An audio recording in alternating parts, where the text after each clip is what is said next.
you hear the sound? It's your boy. Welcome to the Last Show podcast. Thank you for tuning in. Thank you for listening to the show. My name is Kortney Shane Williams. I'm the host of the Last Show podcast, and this is how we gets down when I get around to it. Gonna do a little something different today, but I am a stand-up comedian based out of Tampa, Florida. You can follow me Instagram, Facebook, Twitter. I got a TikTok account, YouTube, the whole shebang-a-bang. You can follow me there. You can see where I'm performing my stand-up comedy shtick. If you can't, my new album, Elevator Style, even if you can, my new album, Elevator Style, is out now. It's been out for about 3 weeks, man. All streaming platforms. If you don't know how to get it, go to my Instagram or Twitter. There's a link in the bio. You can go directly to it. Website, everything is on there. Check out my Spotify, which is going to be very important. So, I'm doing something a little bit different this episode. As I told you guys, the podcast may not be as consistent because your boy's working. And I may or may not be going out of town rather shortly. So it's been really tough. But with the holidays over, I had some time.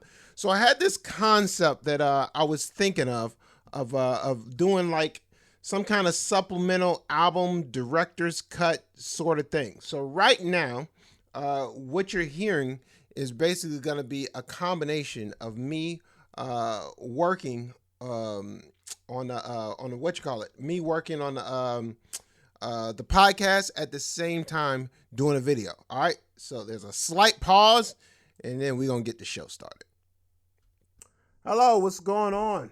Hey, Twitter. No, I shouldn't have did that. That was terrible. I'm glad I caught myself. You know what I mean? I could have got canceled on something I put out.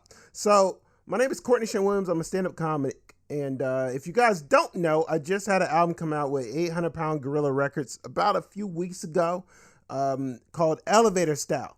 Please check out the album. It's everywhere. Spotify, Pandora, it's XM Radio. It's everywhere. So check out the album. If you don't know, go to my Instagram, Twitter, at Kortney Shane. That's at Kortney.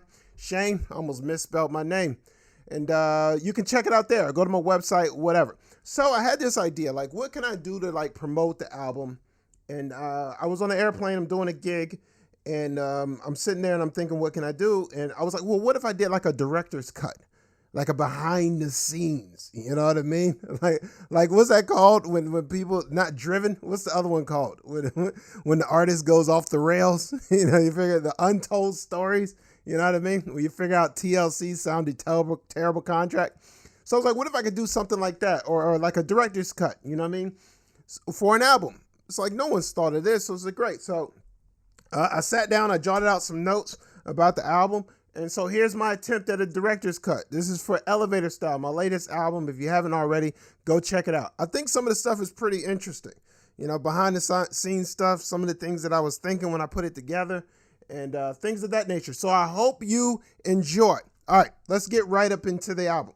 So I'm going to play the album, and while I play the album, I'll talk over the album at the same time. So hopefully that's not as annoying.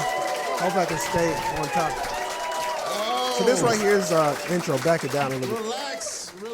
Intro of the album, 2020 Roller Coaster. So the funny thing about this is that I actually started writing this album in 2017, oddly enough. So when I first started working on this album, oddly enough, back that down a little bit more. That is distracting.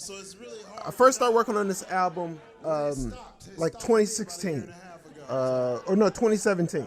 So I recorded my last album, To Whom It Doesn't Concern, also streaming everywhere, in 2017. However, originally I was going to record it in 2016, and something happened.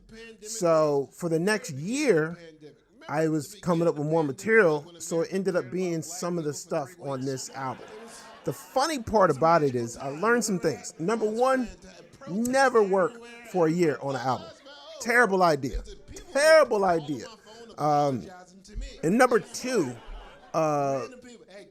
when you have like the material that you want, just kind of stick with it and don't beat it into the ground. Okay. So it's like, that's the problem with like a year. So like I still had it and it was like great. So you go out and you perform it, and next thing you know, I'm performing something for a year. So by the time I get to the show, it's basically me going through it's a recital. It's no longer a show.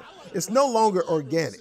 It's a recital. I know when the audience was going to laugh. I knew that when they were going to clap. I knew when they were going to smile. I knew when they were going to grow. I knew everything the audience was going to do on my album in 2017 because I had done it so many times in so many different venues. So on this album, I took like the complete opposite approach. Intro to 2020, this track right here. The first time I did this track was in Oklahoma City. During the pandemic, I just started writing. First time I did this track was in Oklahoma City. I recorded this comedy album a month later. The first time I actually did this show, the full album, the first time I did this show on stage was the night I recorded. I worked on material for a while, bits and chunks and pieces in here and there. But the first time I actually put it together and did it on stage, was that night. So all in all, I never got sick of the material.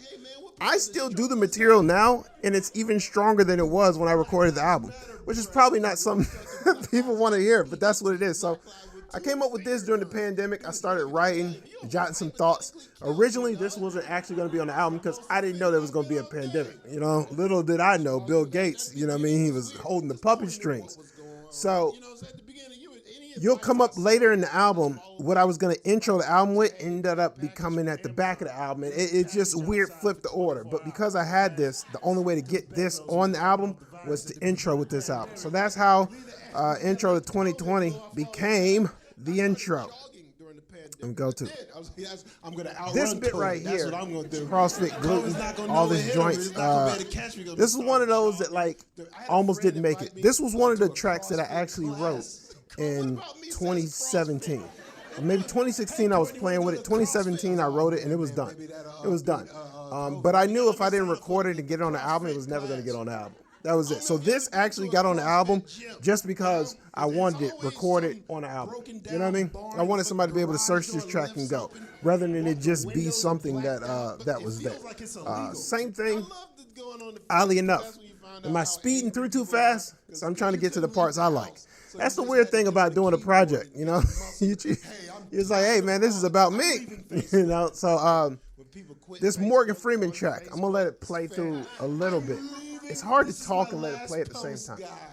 So this track is about Morgan Freeman, me being a conspiracy theorist, and Morgan Freeman being an old man in his entire life.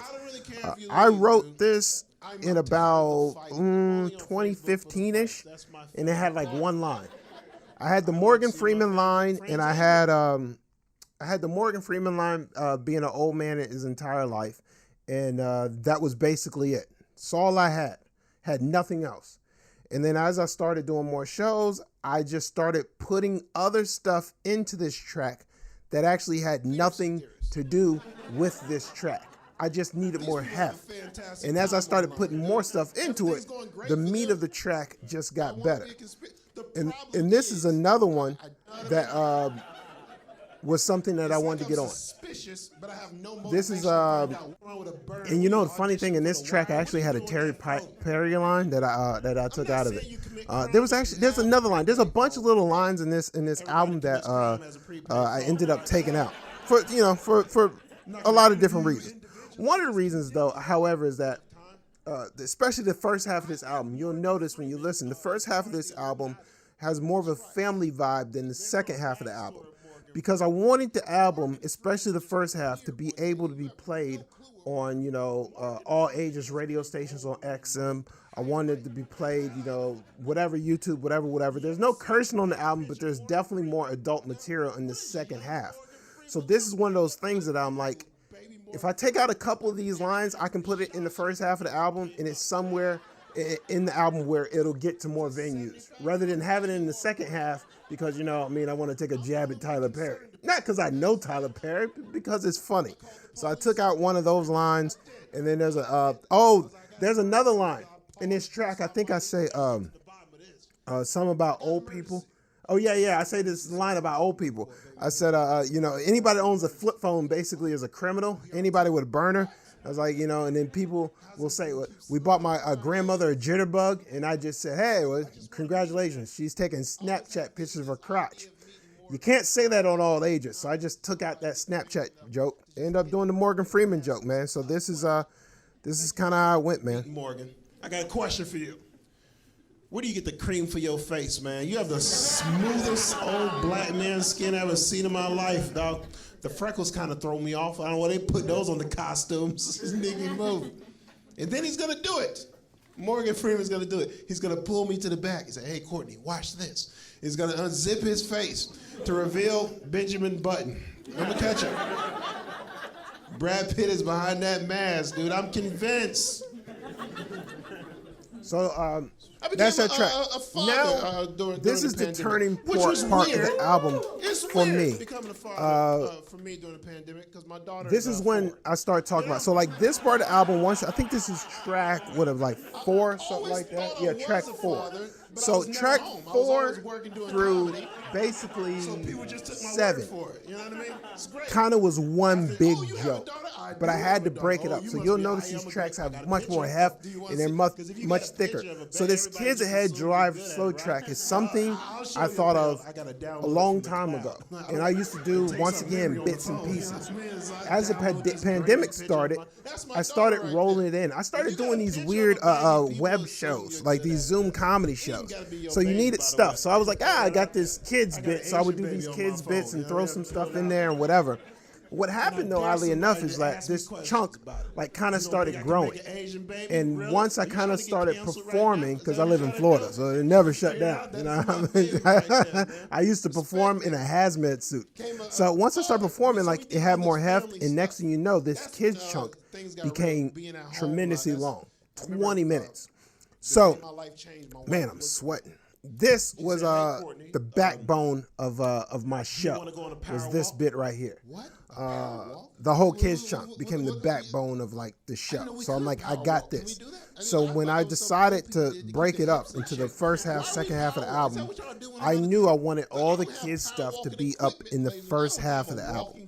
So this was probably the edgiest track I had. So I actually took stuff out of this track and made it to where it could be played on all stations, man. But this is still like one of my favorite bits on the album. This bit probably gets one of the biggest pops. Only black dude wearing Skechers is Danny Glover. I'm convinced. Still only one. But this is a weird night. Now I'm power walking with my family. We're bonding, social distancing on our power walk. Now, I live in a mixed income neighborhood in Florida. So, you know, the one reason I like living in a mixed income neighborhood, a couple reasons. Number one, I like living around an element of danger. You know what I mean? Something that makes your hair stand up and lets you know you're alive, you know? You hear a sound, oh, was that fireworks or gunshots? You know, let's check the mail. You know what I mean? It's the space I live in. Another reason, I like living in a mixed income neighborhood. Another thing I noticed, if you have children, I had this. 3 that's a good this number is of like kids when I to started have. talking about like my daughter, my family, but I really linked it in together. You get more than 3 kids. This bit is actually kind of coupled with the next bit. That's a sad day in everybody's life. I remember when my wife got pregnant. That was the craziest thing when she. This is probably the first part of the album when we get into like what I think is like my talent, my artistry, whatever you want to call it. Well, I want to call it stank. You know what I mean? This is when I started putting some stank on it right here. Back up. Here comes the ego. This is when we get into the album. Like, this track about my wife having a baby, which is 100% true, was written right there. I would say this is probably the point in my career when I wrote this. When I started writing this is when my daughter was born. So we're talking about 4 years ago. I had a concept of this. And immediately it came out great. First time, great. But the bit was a really, really, really slow burn. It was super slow. Like the birthing process, oddly enough.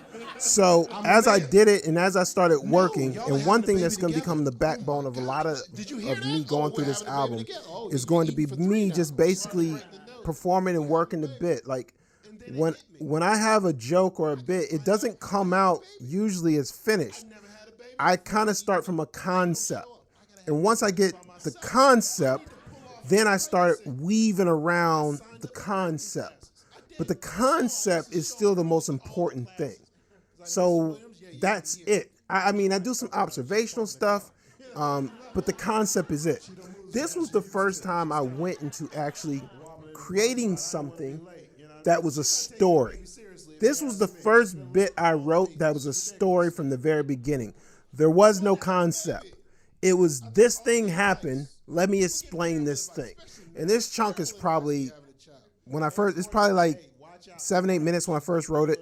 It ended up being 20 minutes. I cut it down for this album because as you do it, it gets longer, drawn out, whatnot. So I cut it down. Plus, once again, I wanted it to be heard on all these stations.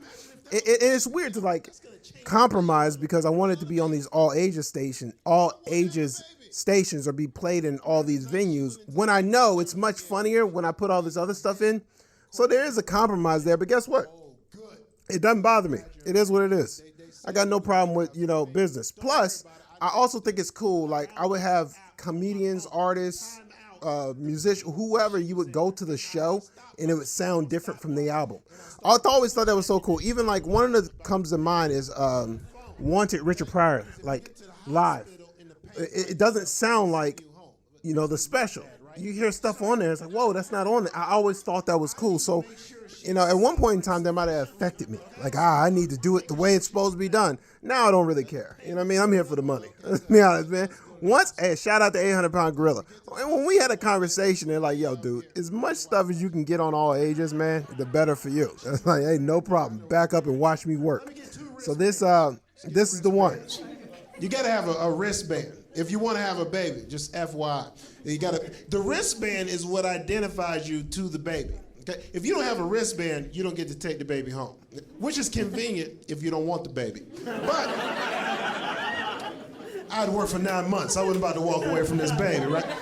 Let me get 2 wristbands, boss. Get wristband. Wife came in, I snapped her up. I'm snapped. It's time to go. They put her in the bed. They hook put all these monitors on her stomach. They hook her to a machine.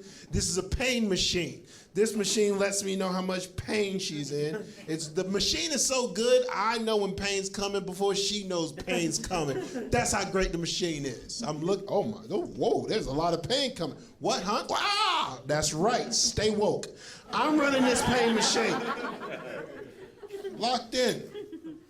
The pain got so intense. At one point, she got out of the bed and started walking around the room in pain. I'll probably let this track play through longer than any of the other tracks. I got in the bed. You know what I mean? Somebody should be comfortable, It's a $5,000 bed, you know what I mean? Paying for this bed.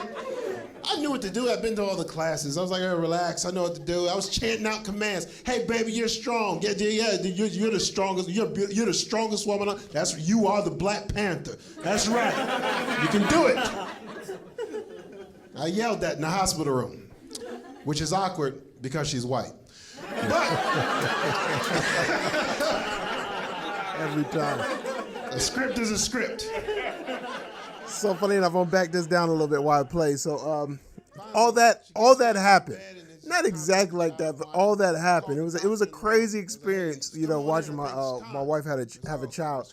And as I did there's so many I just know when the audience is gonna laugh. So like when I do that line about the Black Panther, I just threw it out there one time. You know what I mean? And it was fantastic. And then it worked. So like as I do this joke, this one especially, and I noticed this as I started writing, because there's another bit coming up that's like one of my strongest stories. As I start writing these stories bits, it's like I know where it's going and they kind of have no clue. So watching them react like gives me a laugh at the way they're reacting when I know it's coming. You know what I mean? It's different. It's so much different than doing like observational material, because when you do observational material, it's just bang, bang, bang, bang.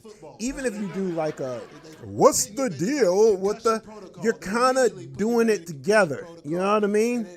When you're doing a story, it's kind of like back up and just believe what I'm doing. I think about like somebody like Cosby, or I think about like Eddie Murphy Delirious when he's doing the Goonie Goo Goo. He knows where that's going as he's doing it. And if you rewatch Delirious, not when you're done listening to me. if you rewatch Delirious, when he starts that bit, they're not laughing as hard as they are by the end of the bit. But by the end of a story bit, the audience now trusts you. And if you're really good, the audience is invested in the characters. And if you're really, really good, they believe everything you say about the characters is true. So I want to apologize to my wife and my daughter. So I kissed the baby. I was like, and then I wiped my mouth immediately. I don't know where this baby's been. She had juice on her elbow. I was like, who has wet elbows, son? Your elbows should be dry at all times. Let me just be honest with you. I never trusted her from that day. I was like, yo, her elbows are wet, man. So we're sitting there, been with my wife for a long time. Skip through that, man. Full bit on the close to 10 years. Yeah, full thing. Check out. So it's getting close. Just relax. This starts the second half of the album. Relax, everyone. This is the line of demarcation. It's a for weird all thing you now at because home, people will call okay? me and they'll be like, "Hey, So, Kortney, you're married. This wow, dating you've been married a long coexisting time. Yeah, man, it's chunk. great. About How do you do 70% of it is true. Yeah, you know how I do 30% is Divorce not is true. expensive. It's a huge exaggeration. That's And a usually lot what of the works it things out, I saw in especially this at the bit, beginning. You know, you have and a the reason couple I'm giving shaky like such weekends, a but you start disclaimer is Googling. because Oh, man, the amount of people that apparently think what you see on stage is true is mind blowing. I mean, come on. You think I would talk about my personal life with you? I just met you. You're a stranger with a mask on. I'm creeped out. That's what the whole thing is about. So, it's about coexisting. Man. originally I had this idea of like, this dating idea, and originally the dating chunk was, oh, what if my wife asked me to go out on a date? That was the first thing, because some people like, oh, you got to keep dating when you're married. So I had this idea of like going out on a date. That's how do you date somebody you live with? So it started there. Then I had this idea of like love not being that big of a deal. This is just an evolution of like what I thought about a relationship, because you read books or you hear something and you realize like if you're married, like if love is all that mattered, then a lot of people wouldn't be divorced, right? So I'm like, it can't be love, it got to be something else. So I had this idea of like coexisting. So then dating, coexisting, and then my wife is a snitch. That part is true. That is the 70%. Okay, so then I had this dating, coexisting, and snitching. So love is just a thing that helps you not kill them in their sleep. That's what love is. this I'm gonna let it You play gotta through for a minute. coexist. It's about building up enough assets with another person to the point that you can't leave. That's the secret of the game. That's the secret. Everybody in here has thought about killing their spouse. That's how you know the relationship is working, all right? You see him sleeping at night, oh, I would choke him with that pillowcase if I could. I need somebody to pay half this rent, though. You live to see another day. Well, it works. So it's funny, like when you do these things